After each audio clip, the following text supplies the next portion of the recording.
Hi, Chem 151 students, and welcome for week 11. We'll be starting on chapter 19 this week.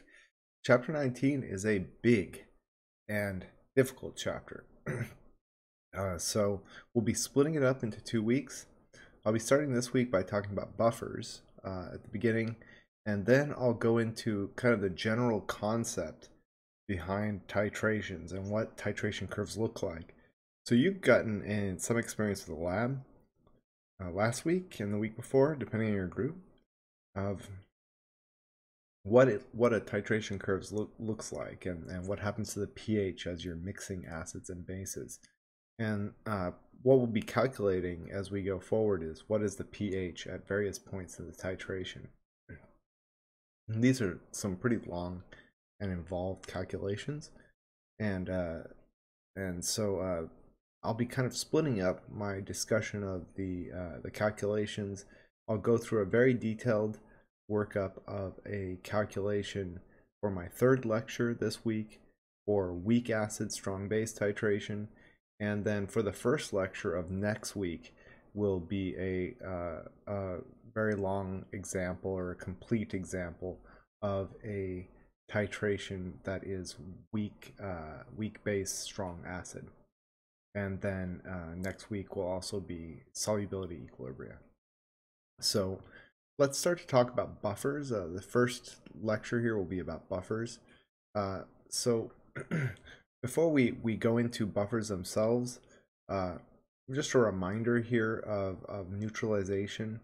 We've been writing lots of neutralization reactions, and so just going to remind you what's going to happen in neutralization reactions. So strong acid, strong base here. For example, HCl and NaOH. The positive ion from the base combines with the negative ion on the acid, and you get a salt. And then the other product is water from H plus and OH minus. You guys were familiar with that by now. These completely dissociate. And so if we were to write a net ionic equation, this is going to be really important, because we're going to be interested really in what are the net ionic equations. And so what I'm going through here and doing is pointing out to you what is the net ionic equations, what is really going on in each of these mixtures of acids and bases. So when we mix strong acid and strong base, the spectators are the sodium and the chloride. So if we're looking here, if we have complete dissociation of these, we've got an H plus ion, we've got a chloride ion, we've got a sodium ion, we've got a hydroxide ion here, and then over here, this is completely dissociating. We got a sodium ion and a chloride ion. So the sodium ion and the chloride ion are spectators. They don't do anything. And what's really going on is H plus is combining with OH minus, and you're getting H2O. So we could write this as H plus OH minus, and this goes to H2O.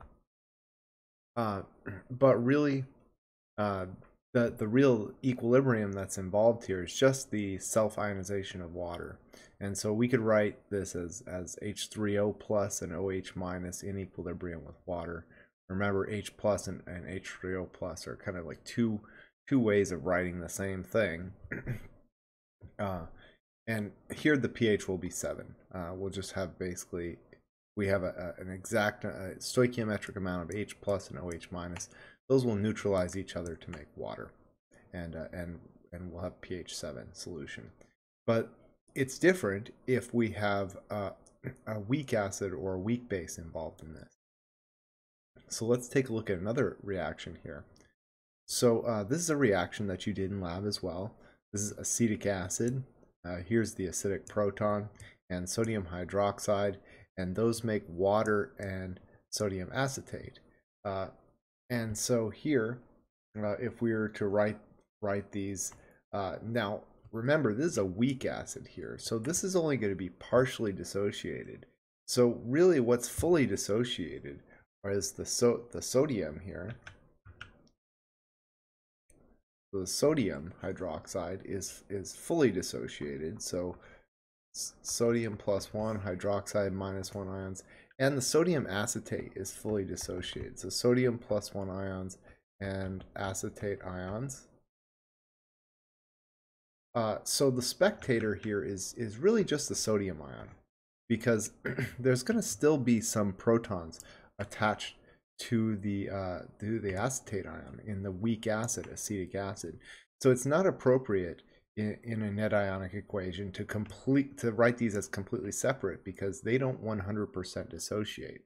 So the point is that when we write this, it's often useful to eliminate the sodium ion, because it's simply a spectator, and it helps you to see more precisely what's going on here. And that is that the weak acid acetate ion is giving its proton to hydroxide, and so you're getting water. The H plus OH minus makes water, and then the conjugate base of that acetic acid is the acetate ion. And so we have acetate ion still left over in the solution after the neutralization. And so all of this is going to get used up, but what's going to be left behind is acetate ion. And so since this was a weak acid that we were mixing with the strong base, weak acid, that means this is going to be a decent base. Remember, the weaker the acid, the stronger the conjugate base. So here, the conjugate base of this weak acid is itself a decent base. And so what's going to be remaining after this neutralization is acetate ion. So if we add one mole of acid to 1 mole of base, these are going to neutralize one another, and we'll get the acetate ion, which will itself behave as a base and will have its equilibrium between itself and its conjugate acid. And so that's going to cause the pH to be greater than 7. You're going to have a basic pH due to the presence of this basic anion. So remember, from the end of the last lectures last week in chapter 18, we would evaluate ions based on whether they're acidic or basic. Negative ions may be basic, positive ions may be acidic. The negative ion will be basic if it is the conjugate base of a weak acid, which acetate ion is, and that's what causes the pH to be greater than 7. What about if we mix a strong acid and a weak base? So here, this is something you also did in lab. You had hydrochloric acid mixed with ammonia, and you ended up with, well, we wrote it on the board as ammonium ion and chloride ion, or another way to write that is aqueous ammonium chloride. So I'd already also written that on the board. And so the result, though, is that here the HCl is a strong acid, so it completely dissociates.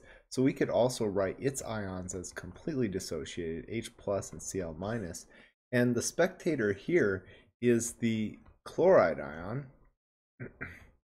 So the chloride ion here is unchanged through the reaction. It was here at the beginning, it was here at the end.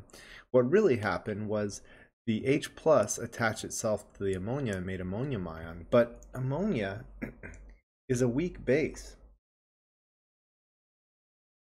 And what that means is that its conjugate acid, ammonium ion, is a decent acid.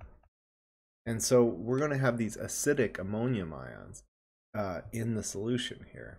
So we assume complete dissociation, H plus. Again, this is a weak base right here, weak base,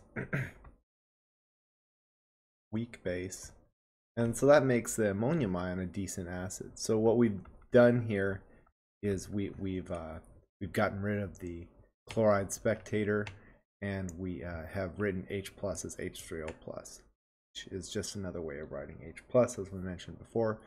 But because the NH4 plus is the conjugate acid of a weak base, it itself is a decent acid, and that causes the pH to be less than 7.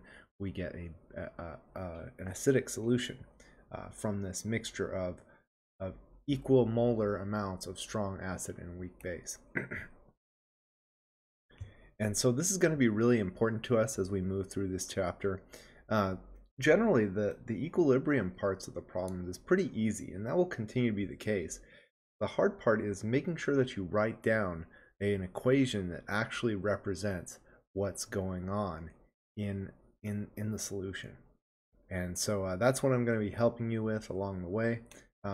Before we talk about neutralizations, though, we got one more. Talk about weak acid, weak base. So with weak acid, weak base, we discussed this in the last lecture as well. It all depends on which is the stronger one. So if in terms of whether it will be acidic or basic, if the acetic acid is stronger than the ammonia, then you will get an acidic solution. If the acetic acid is not as strong as the ammonia as far as an acid compared to the base, then the solution will be basic. It all depends on the relative strengths. Basically, we'd compare the Ka of acetic acid to the Kb of ammonia. Whichever is bigger is going to win out. So if the Ka is bigger, we'll get an acidic solution. If the Kb is bigger, we'll get a basic solution.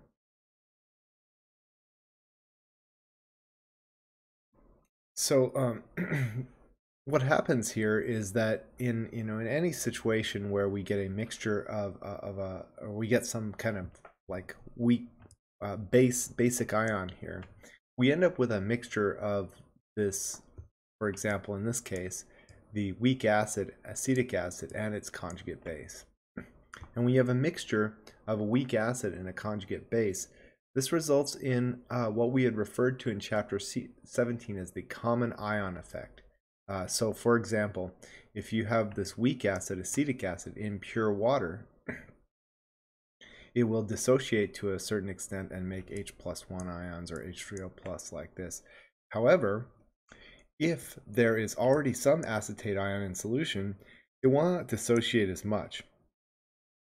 And so that is what is referred to as the Common-lon Effect. If we add more acetate ion, that shifts this equilibrium to the left, that because of the common ion.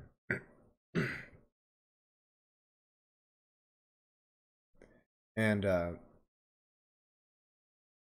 so this makes for an equilibrium problem. So here we have a solution that is prepared by the neutralization of acetic acid. So we have it says the pH of 0.1 molar acetic acid is 2.89. Calculate the pH of a solution that is prepared by dissolving 0.1 moles of acetic acid and 0.1 moles of sodium acetate in enough water to make 1.0 liters of solution. And the Ka of acetic acid is given. Of course, you could look that up in the Appendix C. Any of these Kas, if you need to look them up in Appendix C. And so this is a situation where we have the Common-lon Effect. We have the acetic acid in solution, but we also have its a conjugate base, the acetate ion. Sodium ion is also in there, but it's going to be functioning as a spectator. So the molarity of each of these is going to be 0.1 molar for both, because we have 1 liter of solution and it's 0.1 moles of acetic acid per liter, so 0.1 molar, and 0.1 molar of sodium acetate, so 0.1 molar of acetate ion per liter, 0.1 moles per liter, 0.1 molar. So our equilibrium is with the weak acid, acetate ion, and water. And when it gives up its proton to water, we get H3O+, and we get the conjugate base, which is the acetic acid without the H+, and so it loses the H, and the charge is down by 1 unit to -1. And so if we want to solve for, calculate the pH, we're going to have to solve an equilibrium problem. So we make an ice table here. And we're going to put in our initial concentrations of all of our substances. It's going to be 0.1 molar for the acetic acid, 0.1 moles per 1 liter. We're going to have about 0 of hydronium. Of course, there's always a little bit of hydronium in water, but we're going to assume it's small compared to our other things. And the acetate ion is also 0.1 molar. So because of the 0.1 molar of sodium acetate. Again, sodium is a spectator here. We only care about the acetate ion the conjugate base of our weak acid. And so because the H3O plus concentration is 0, Q is 0, of course we could always calculate Q. We haven't done it in a while, so I would go ahead and calculate it. So Q for this is going to be same expression as K, the products. Whoops, CO2, CH3CO2 minus over reactants CH3CO2H. And this is going to be 0 for the hydronium ion, 0.1 for the acetate ion, and 0.1 for the acetic acid. And so that equals 0, of course, because we have 0 of the product hydronium ion, and so Q is less than K. The reaction will go to the right. And so we can assume the reaction is going to the right. So we're going to have minus X for the change here for the acetate ion because the reaction is going forward.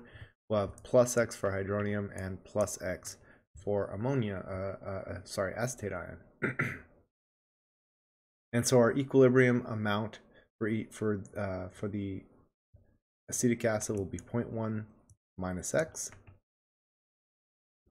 And for hydronium, it will be 0 plus X, so that's X. And for the acetate ion, it will be 0.1 molar plus X. Okay.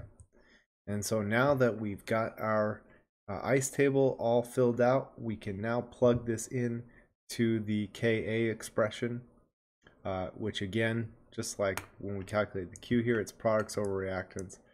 Hydronium times acetate ion divided by acetic acid. So we plug our values in. We're going to plug them in on the next slide here. So here is our equilibrium, our ice table. And so our K is 1.8 times 10 to the minus 5. And this is going to be the products, X times 0.1 plus X over the reactants, 0.1 minus X. And so assuming that X is small, then 0.1 plus X will be about 0.1. 0.1 minus X will be about 0.1. I mean, technically we should do a pre-check here to make sure this is true. You may be able to do this, in your head. The initial concentration is 0.10, and divide that by our K, 1.8 times 10 to the minus 5, and this is definitely greater than 400. So our pre-check is A-OK, and so we can assume X is going to be small here. And so we're going to have X times 0.1 divided by 0.1, which is just X. And X is the concentration of hydronium. And so if we want to get the pH, we simply take the negative log of that concentration. And that's going to be 4.74. I'm going to break out my Casio for this. Forgot to open that up.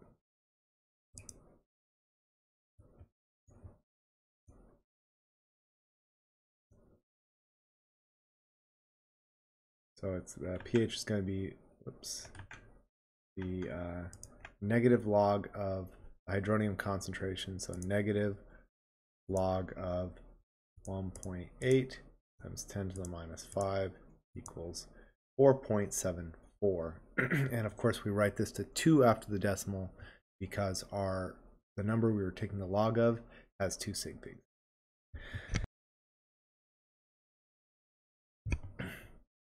Okay. And so that, as you can see, was, it was really just our normal run-of-the-mill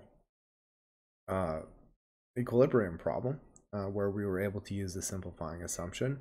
However, the hard part probably was in writing the equation, writing what's going on. So here you had to identify that the key ingredients here, the key reactants, were the acetic acid and its conjugate base acetate ion. So you wanted to write the Ka equation for acetic acid.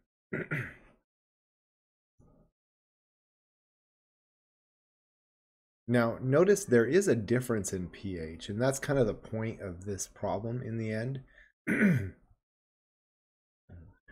So, if we look back at the problem, it said that if we just have acetic acid alone, the pH is 2.89 with no acetate ion. So adding the acetate ion shifts this equilibrium to the left, and the result was that there was less hydronium, and thus the pH was higher or less acidic.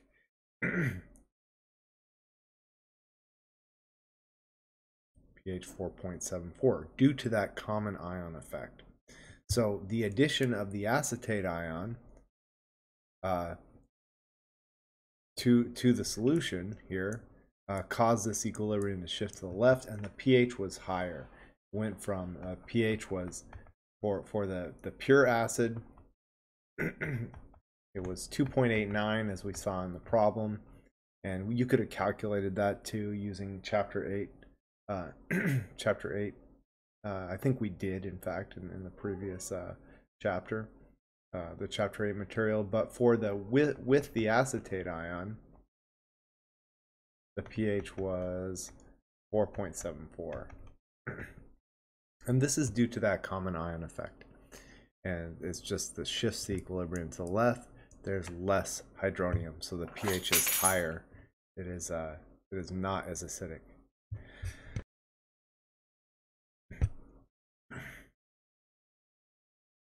And so here's a chart showing the relative relationships between the amount of acetate ion that has been added and the pH of the mixture. So if we have only acetic acid, 0.1 molar acetic acid, the pH, the concentration of hydronium is greater than 10 to the minus 3. However, as we add more and more acetate ion, this shifts the equilibrium more and more to the left, resulting in less and less hydronium. And this is the concentration of hydronium at the 0.1 molar concentration of acetate ion that we calculated just now. And this is due to the common ion effect. Same thing we learned a little bit about in chapter 17. And here we're applying Le Chatelier's principle again. In fact, the online experiment this week is a reminder of some Le Chatelier's principle stuff, because we keep coming back to it. It's important again as we study this material too.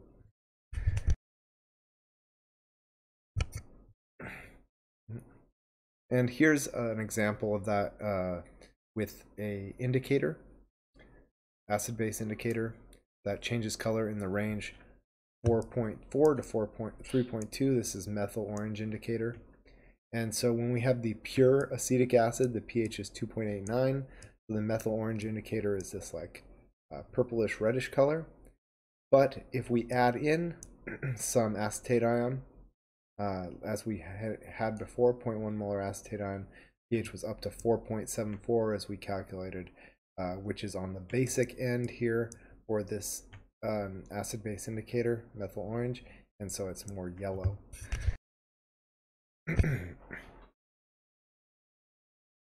So this mixture of a weak acid and its conjugate base, it turns out this is a very, very useful thing. It's useful in industry. It's very useful in biology. Your discussion this week is actually, and in environment as well. Your discussion this week is to look into a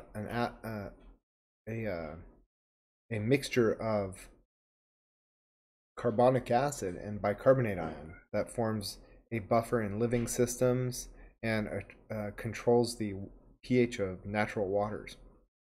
And so you can find out more about that. I linked to a couple of articles that you can read about it. But the result is going to be some interesting properties for these mixtures of acids and their conjugate base. So a mixture of a weak acid and its conjugate base is referred to as a buffer solution. And these buffer solutions resist changes in pH. If you have a weak acid and its conjugate base, or equivalently speaking, a weak base and its conjugate acid. These are two ways of saying the same thing. So an example of a buffer solution would be like the one we just discussed in the last problem. It has acetic acid and acetate ion mixture weak acid and its conjugate base, or HF, another weak acid and its conjugate base, fluoride ion. So again, remember, conjugate base is what you get if you remove one proton. Here we have a weak base and its conjugate acid, or we could equivalently say a weak acid, the ammonium ion, and its conjugate base, ammonia. Two ways of saying the same thing. And so you can see again the difference is one proton. The ammonium ion has one more proton than the NH3. And you can even have a weak acid and its conjugate base where both are ions. For example, the dihydrogen phosphate ion and its conjugate base, hydrogen phosphate. And here the difference is one proton. It has one less proton, and the charge goes down by 1 unit. So this is the one less proton than the dihydrogen phosphate ion. This buffer, in fact, is what controls intracellular pH, inside of cells.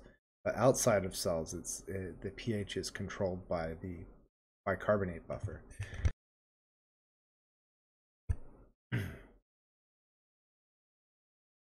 So the mixture we were just looking at was the acetic acid and its conjugate base, acetate ion. So the way in which a buffer will control pH is that because it contains a weak acid in equilibrium with its conjugate base, the acid portion of the buffer can react with any base that is added to the solution to neutralize it, and the pH will be controlled by this equilibrium.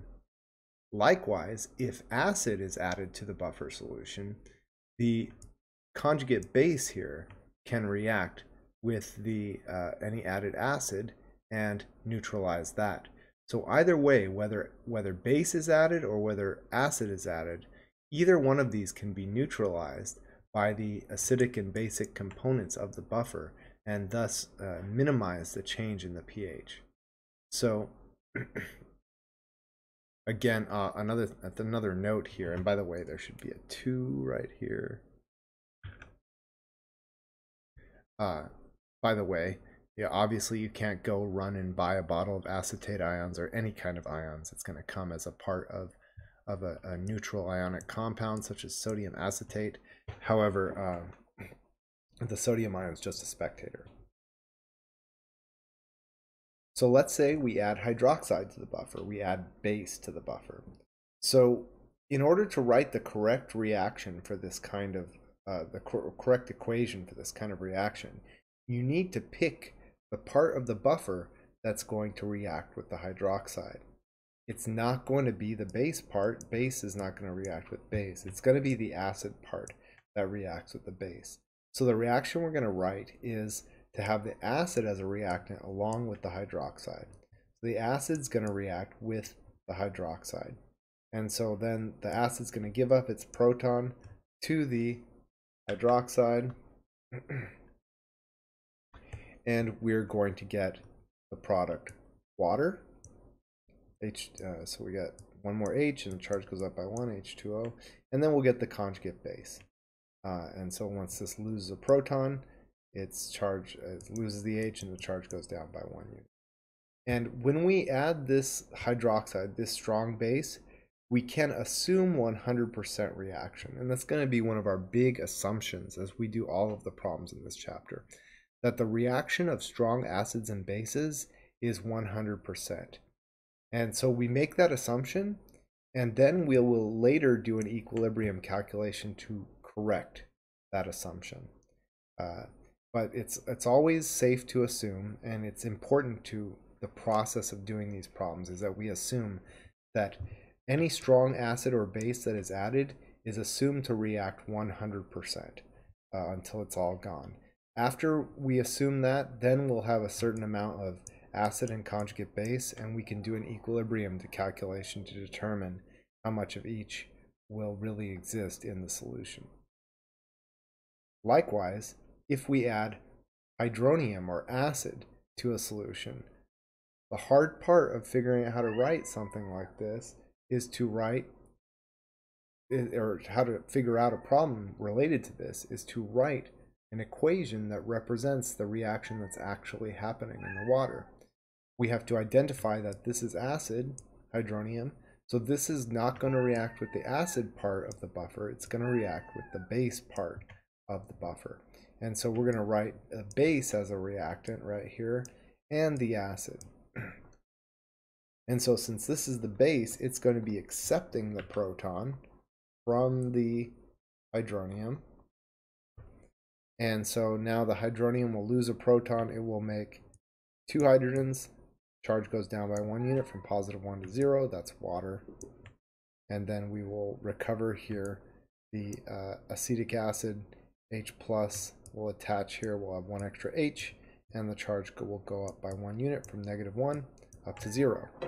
Again, a key assumption we're going to be making for these types of problems is that when we have a strong base added to an acid, we're going to assume 100% reaction. Or if we have a strong acid like hydronium added, we're going to assume 100% reaction. Also notice the way the buffer works here. The buffer has an acid component, and when it reacts with base, it produces more of the basic component.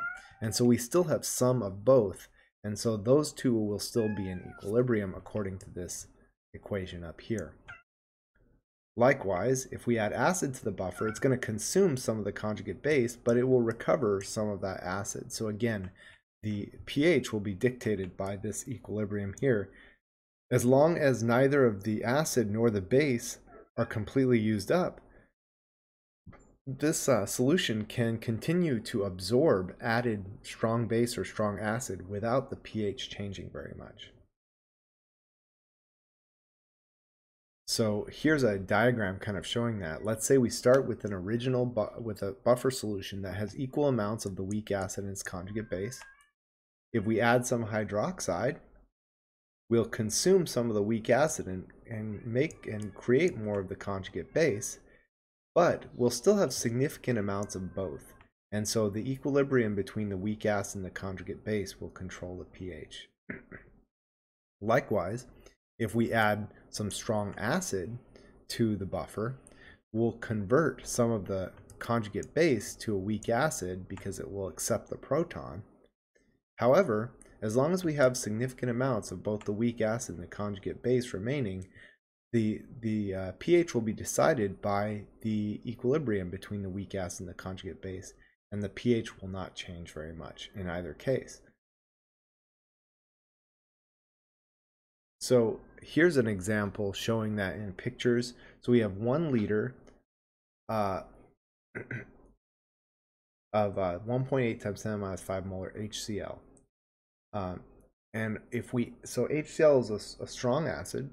If we add some very much more concentrated strong base, it immediately turns basic, as we can see by this changing color from red to yellow, which changes color at pH greater than 5.4. However, if we have a buffer composed of acetic acid and sodium acetate with the acetate ion in it, we can add a lot of 0.1 molar sodium hydroxide, and the pH will not change significantly because this is a buffer solution. So notice, for a buffer to exist, to maintain the pH, you must have a mixture of a weak acid and its conjugate base, such as acetic acid, a weak acid, and its conjugate base acetate ion, because it's the equilibrium there that maintains the pH, the equilibrium between the weak acid and its conjugate base. Now, what makes a good buffer? Well, as I was mentioning earlier, if either the acid or the conjugate base run out, then the buffer will no longer function. So if you want a good buffer, you want to have a significant amount of both the acid and the conjugate base.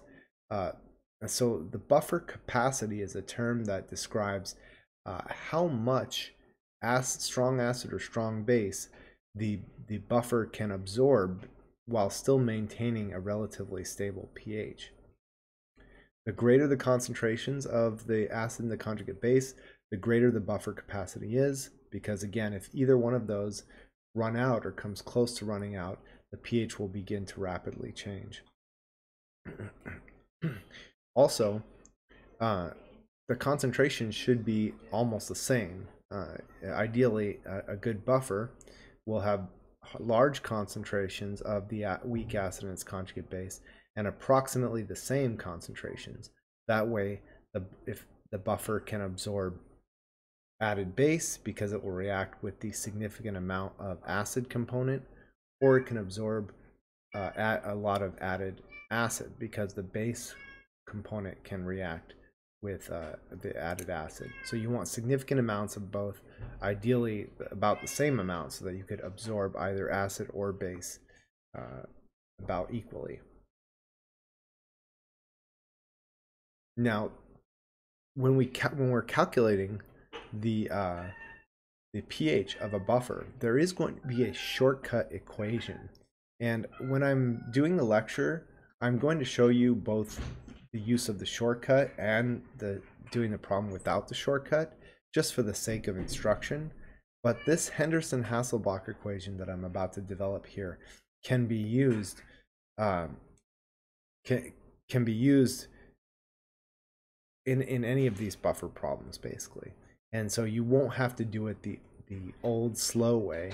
You can use this Henderson-Hasselbalch equation. There are some limitations, but I'll talk to you about those limitations as we develop this equation here.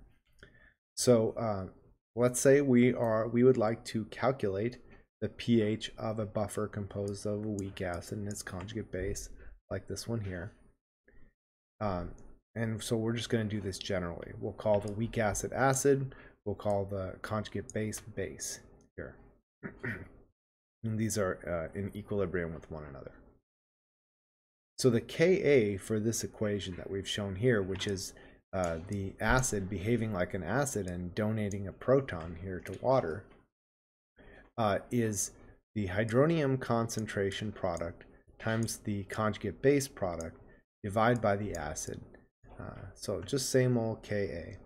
Now what we can do is we can rearrange this Ka equation. If we have known amounts of base and acid and we're trying to find the hydronium concentration, and by the way, your book uses this form of the Ka equation all the time. I'm going to use it in my solutions here too, because your book does it just like that. So if we multiply both sides by acid and divide both sides by base, so we're going to times acid divide by base. I'm going to do that over on this side too. Times acid concentration divide by base concentration. So the acid concentrations will cancel, base concentrations will cancel, and on this side all we'll have left is hydronium. And the other side will be Ka times the acid concentration over the base concentration.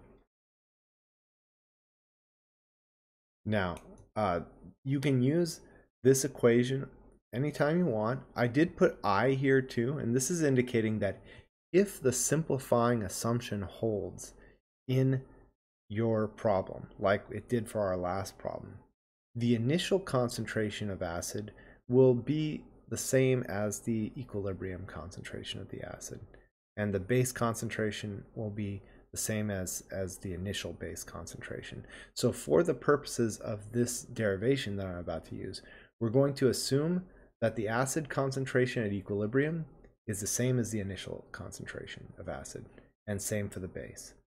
This does hold as long as the simplifying assumption holds, because that's what the simplifying assumption is. It assumes that the changes will be negligible or extremely small, and so that there won't be any difference really between the concentration of the weak acid at equilibrium and its initial concentration. It will not have changed much.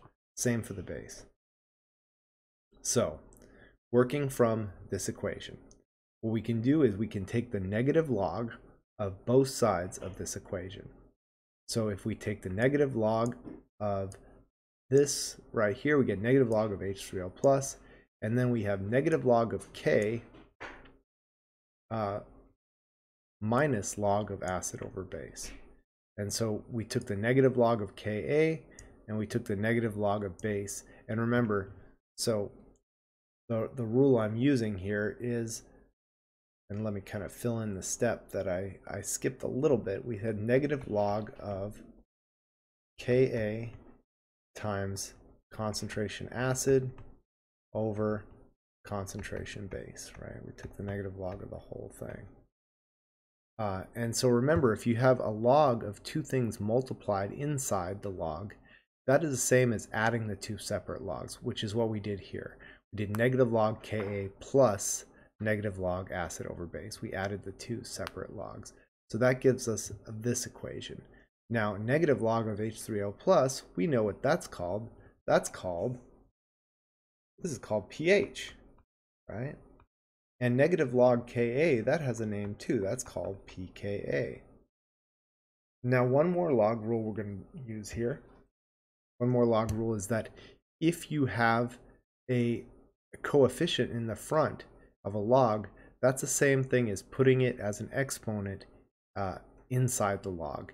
And so we're going to take this negative and we're going to make it to the -1 power up there, which will flip the fraction.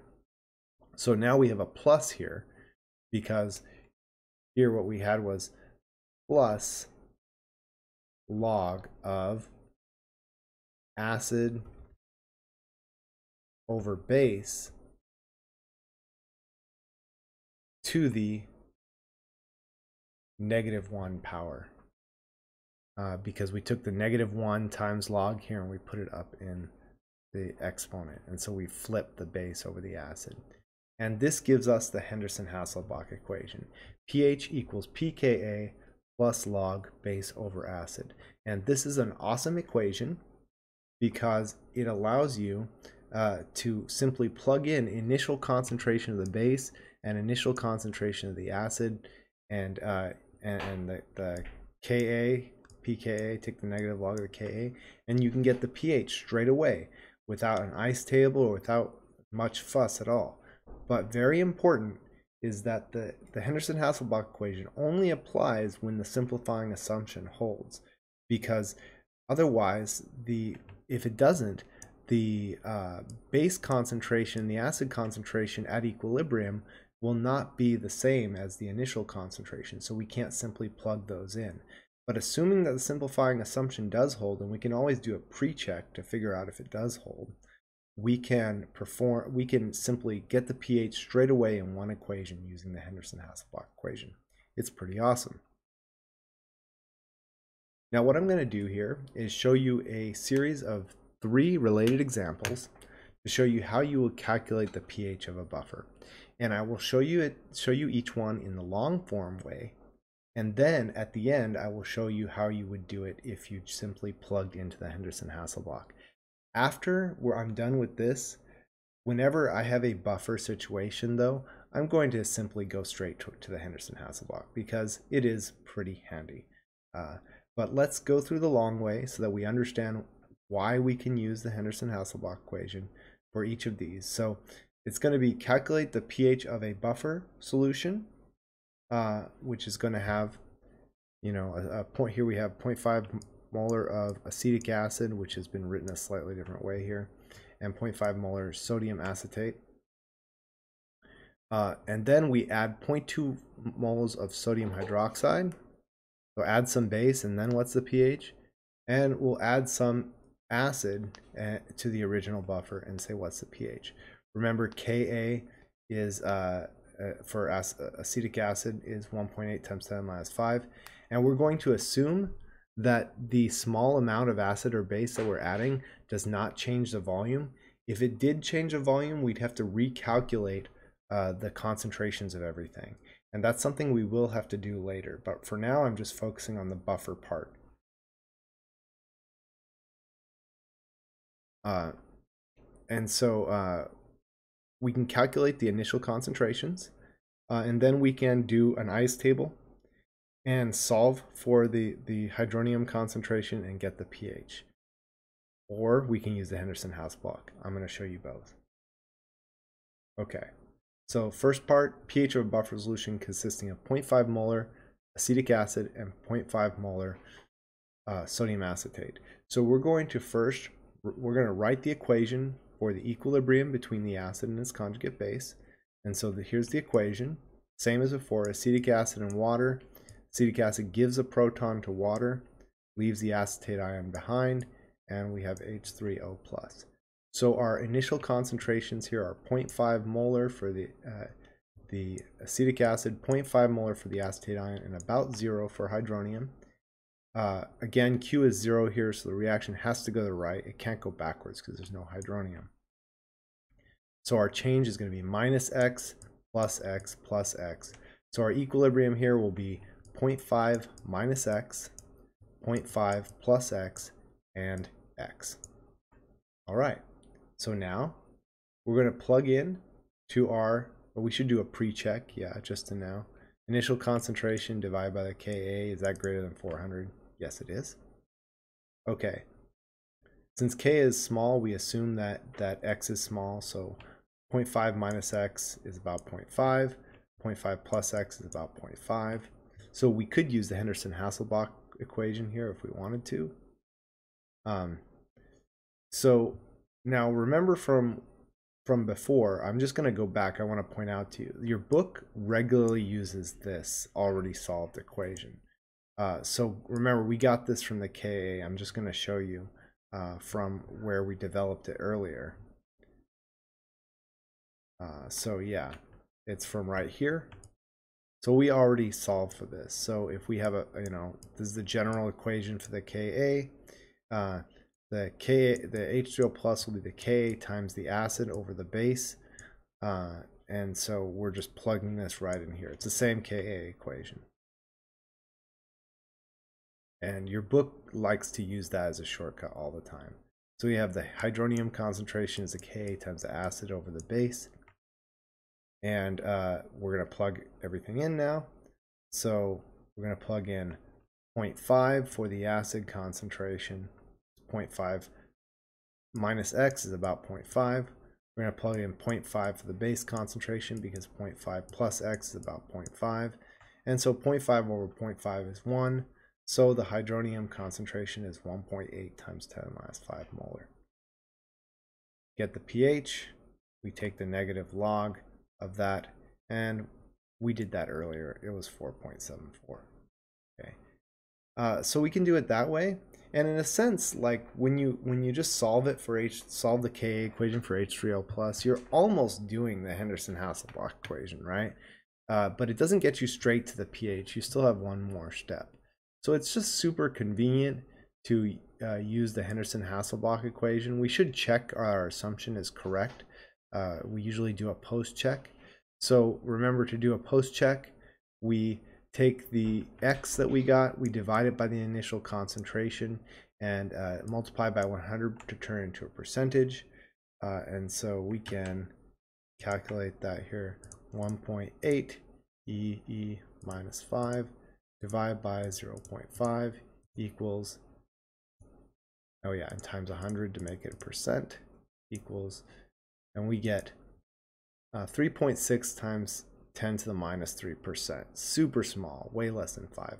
Our assumption was totally justified. We probably could have figured that out simply based on the pre-check, but it's always good to double check, especially if it's close. This time it wasn't very close at all. Now, since the assumption was valid, we could also use the Henderson-Hasselbalch equation. How do we do it? pH equals pKa plus log base over acid. Okay? pKa is negative log of the Ka, 1.8 times 10 to the minus 5, plus log of the base over the acid. Base and acid were both 0.5. And by the way, the log of 1, so we have log of 0.5 over 0.5, which is 1, right? A good thing to keep in mind, something that will be very good for you to be comfortable and familiar with, is the fact that log of 1 equals 0. Okay. If you have the log of a number that is less than 1, that is going to be a negative number. And if you have the log of a number that's greater than 1, that's going to be a positive number. And the log of 1 is 0. So log of 1 here, this goes to 0. And so the pH is a negative log of 1.8 times 10 to the minus 5, exactly what we got before, 4.74. So again, as long as you do your pre-check, you can simply plug your acid-base concentration straight into the Henderson-Hasselbalch if you've got a buffer. This only works for buffers, okay, where you have a significant concentration of an acid in its conjugate base, and it only works if the simplifying assumption holds. So you should do a pre-check if you have a close call, just to make sure that it's going to hold.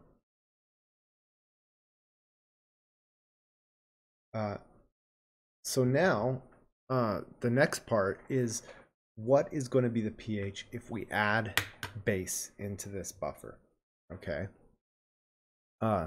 So it says we're going to add 0.02 moles of solid sodium hydroxide into 1 liter of solution. So the concentration of the added hydroxide is going to be 0.02 molars per 1 liter, 0.02 moles per 1 liter. So it's going to be 0.020 molars hydroxide. And this is another thing that we're going to continue to do. We were doing it in chapter 17. We're going to continue to do it. It's useful to do your stoichiometry and stuff on your ice tables and other tables in terms of molarities, because we're always going to need molarities at the end anyway. And we can always, as long as the volume doesn't change, we can treat molarities the same as moles and do stoichiometry and molarities. So that's what we're going to do here. We have the molarity of hydroxide, but there's something else now we need to do before we can deal with the equilibrium, and that is the neutralization. So remember, I was telling you, when we have the buffer and we add some base, we have to decide what is that going to react with. Well, it's going to react with the acid component of the solution, and we're going to assume that it reacts 100%. That's the big assumption here that makes these calculations doable, really. So we're going to set up a reaction table for the stoichiometry. This is not an ice table, but the table is a very convenient way to do the stoichiometry. And usually after I teach people the table, they want to do all their stoichiometry on a table anyway. If you need to know concentrations of everything, a table is a great way to do stoichiometry. And we're going to be doing stoichiometry on tables a lot, because usually we're going to want to know the concentrations of more than one thing. If you don't need to know the concentrations or the amounts of everything, then a table might not be, as useful. But when we need to know the concentrations of everything, the table's really handy. So our reaction, and this is the hard part, writing what the reactions are. So what we were picking out of the problem here was that we are adding sodium hydroxide, specifically hydroxide. The sodium's just a spectator, okay? What part of the buffer is that going to react with? The acid part, not the base part. We got acid and we got base. It's going to be the acid. We write that with the hydroxide. The acid's going to give its proton to the hydroxide, and you get the acetate ion and you get water. The hardest part is getting this. Think about it carefully. I've got a buffer, got acid and base component. I'm adding base, that's going to react with the acid component. Now, we're going to set up a table for the stoichiometry. Our concentration from part A for acetic acid was 0.5 molar. We're adding 0.02 molar of hydroxide. We also have 0.5 molar of our conjugate base, acetate ion. Water we don't care about. Our change, so we're going to assume for this stoichiometry, the important thing we assume, again, is that this is 100% reaction of the strong base. That's our big assumption we're going to make in this chapter, is strong acids and strong bases react 100% till they're all gone. Okay, so our x here, we're not going to have an x because it's not equilibrium, this stoichiometry. We're assuming all of this reacts. So our x is this, minus 0.02. This reacts till it's all gone, which means since this is 1 to 1, we'll have minus 0.02 of this, and then we'll create plus 0.02 molars of this. And so we subtract 0.5 minus 0.02 is 0.48, And of course, this reacts till it's 0. That's how we determine what the change would be. It's going to be all of this. And then finally, for our acetate ion, we have 0.5 plus 0.02, which is 0.052. And now we've got our initial concentrations of acid and conjugate base. So now we could just turn right over to the Henderson-Hasselbalch, plug it in, and we're ready. So notice how we do stoichiometry first, where we add the strong acid or base, that completely reacts, and then we deal with the equilibrium. That is going to be the pattern of this chapter. Deal with the stoichiometry, where the strong acid and base, or a strong acid or base 100% reacts, then deal with equilibrium. That's the strategy for doing these problems. So next, the equilibrium is same as before, the weak acid and its conjugate base. So the correct equation to write now is weak acid with water makes a conjugate base. So set up a reaction table for the acid dissociation using the new initial concentrations. So acid dissociation means acid in water gives the proton to water, makes the conjugate base, and H3O+. But now we're going to plug in our new initial concentrations for this equilibrium. It's going to be 0.48 for the acid, water we don't care about. It's going to be 0.52 for the conjugate base, and hydronium we're starting assuming with 0. Because we have none of this, Q is 0, reaction goes forward, so we're going to have minus X plus X plus X. Minus X plus X plus X.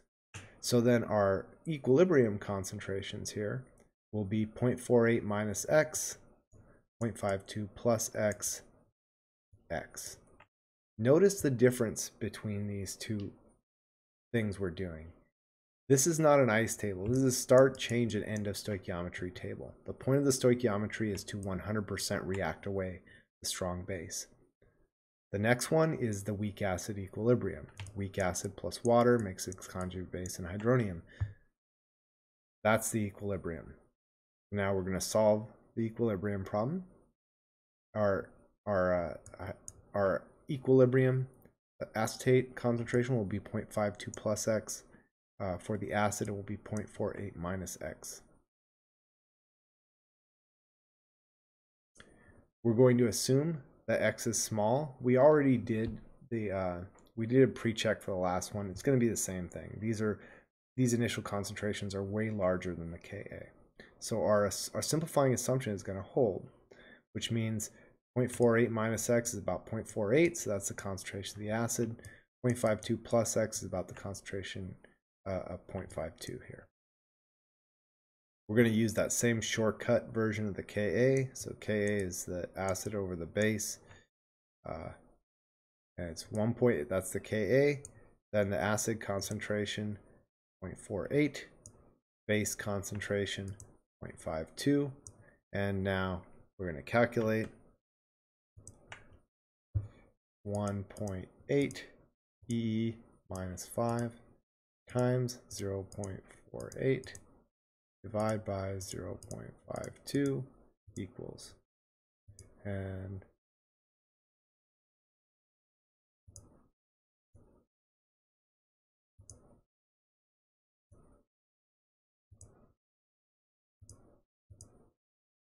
give me a scientific notation. Well, it's 1.7 times 10 to the minus 5. And so that's the result here. Okay. Now, that's doing the whole equilibrium thing. Again, this is kind of a shortcut. You could write, the Ka equals hydronium over hydronium times base over acid. It's just already solved for you for hydronium. Now to get the pH, we take the negative log of that. So, whoops. Have a mistake there, 1.7.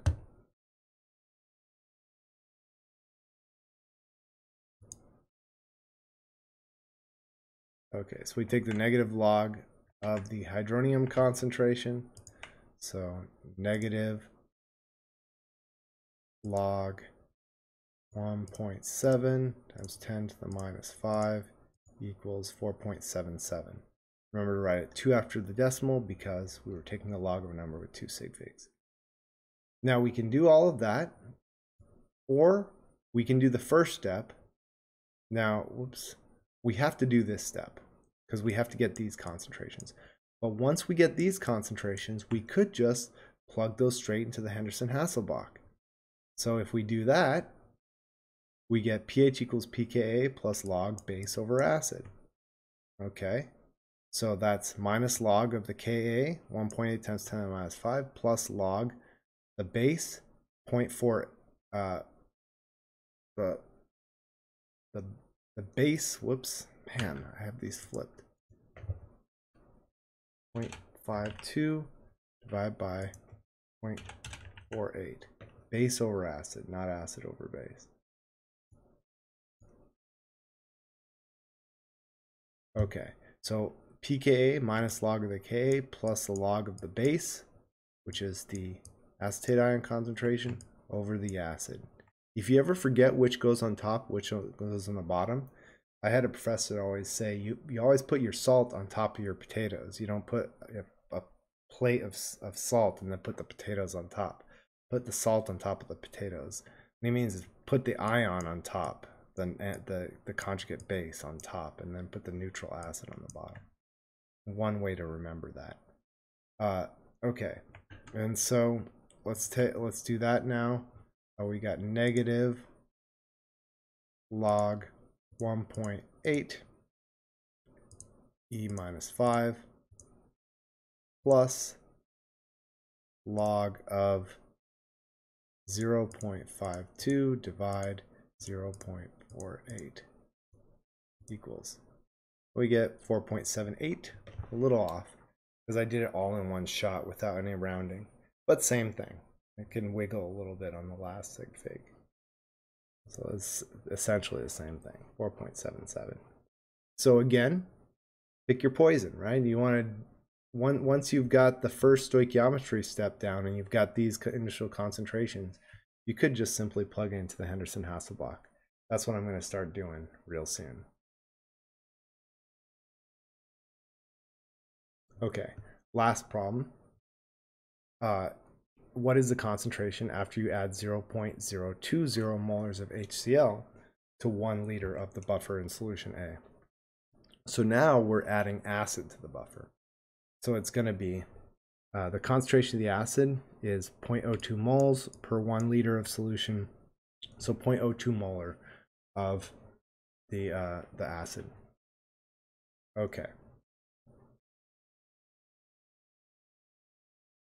Now, first, we have to deal with the stoichiometry. Now, whether you're going to use the Henderson-Hasselbalch equation or not, first you have to do the 100% reaction of the strong acid or strong base. You can't get around that.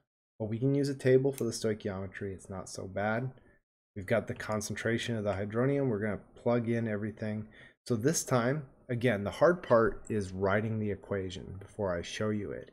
Think, what's being added? Acid.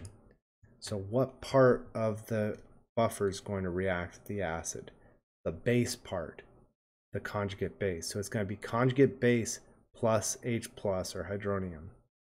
Conjugate base plus hydronium reacts. And reminder, this is 100%. That's the big assumption.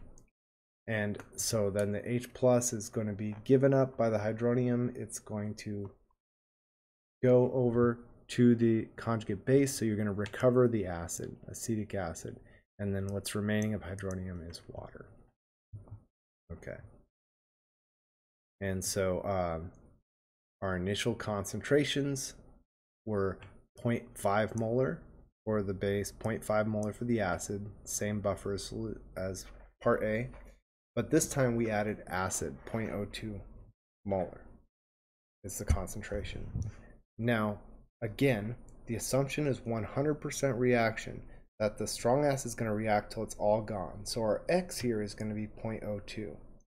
And this reaction is going to go forward 100%.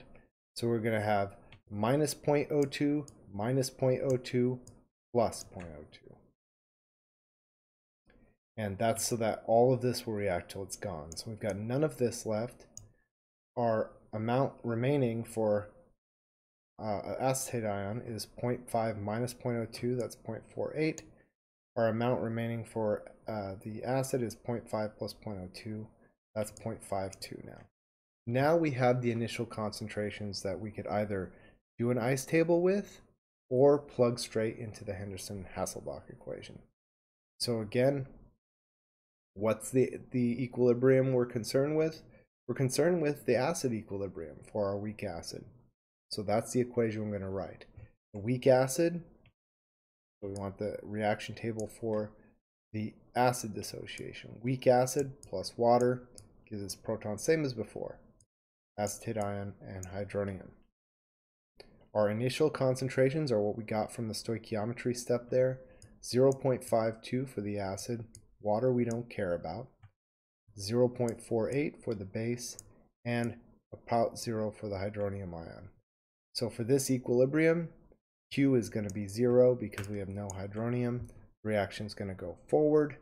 We're going to do minus X plus X plus X for the change. And then we're going to have an equilibrium. Again, notice the difference. This is a stoichiometry problem. Start, change, end of stoichiometry. This is a equilibrium. Initial, change, equilibrium. Equilibrium is 0.52 minus X for the acetic acid, 0.48 plus X for the acetate ion, and X for hydronium. Since K is small, again, same as before, we can assume X is small. We did the pre-check. It's still essentially the same pre-check. So our acid is 0.52 minus X is going to be about 0.52. And for the base, 0.48 plus X is going to be about 0.48. So then we go back to our Ka equation pre-solved for hydronium. We plug in the acid amount 0.52, plug in the base amount 0.48, and we get 1.8 E minus 5 times 0.52 divided by 0.48. And that equals about, for 2 sig figs, 2 times 10 to the minus 5. And so that's the X, which is the hydronium concentration. If we want the pH, it's the minus log of that. So minus log of 2.0 times 10 to the minus 5 equals 4.70 with 2 after the decimal. Again, taking the log of a number with 2 sig figs, we take it to 2 after the decimal. Now, the other thing we could have done is as soon as we finished our first stoichiometry step, we could have just plug these things right into the Henderson-Hasselbalch. It's really not that much easier once you're kind of aware of what you're doing, but it does get you straight to the pH. So pH equals pKa plus log base over acid. pKa is again minus log of the Ka, which is 1.8 times 10 to the minus 5, plus log of the base. This is flip 2. Let's get this right. 0.48 divided by 0.52. There we go.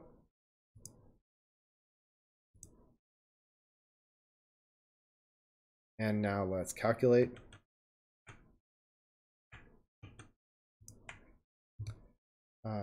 Negative log 1.8 times 10 to the minus 5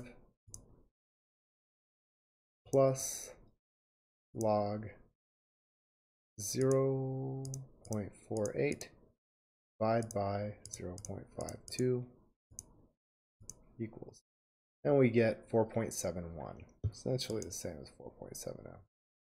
So either way, so this way doesn't require an ice table, which is kind of nice. You just kind of plug it in, plug and chug, one step, get to the pH. Remember, you can use the Henderson-Hasselbalch equation as long as X is small and the simplifying assumption holds. So that's a really nice shortcut. I'm going to be using the Henderson-Hasselbalch whenever we've got a buffer, Just make sure you're not using it for cases where it's not relevant. So you must have significant amounts of acid and conjugate base. You must have a buffer, and the simplifying assumption must hold. If you have a buffer, significant concentrations of both acid and conjugate base, and simplifying assumption holds, you can use the Henderson-Hasselbalch.